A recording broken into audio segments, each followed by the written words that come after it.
ห่วมนับถอยหลังเข้าสู่ความมันความตื่นเต้นที่คนลาวทั้งประเทศรอคอย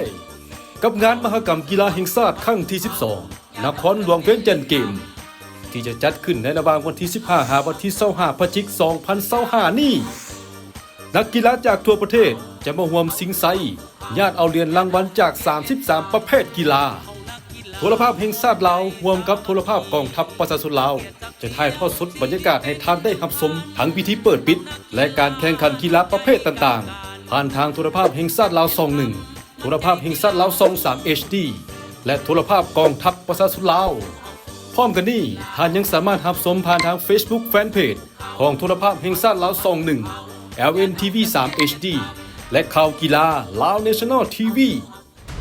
แขวงใดจะเป็นเจ้าของเหรียญคำมาร่วมชม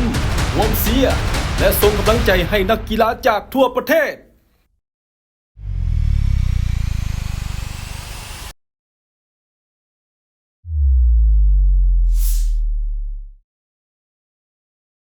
ร่วมสนับสนุนถ่ายทอดสดโดย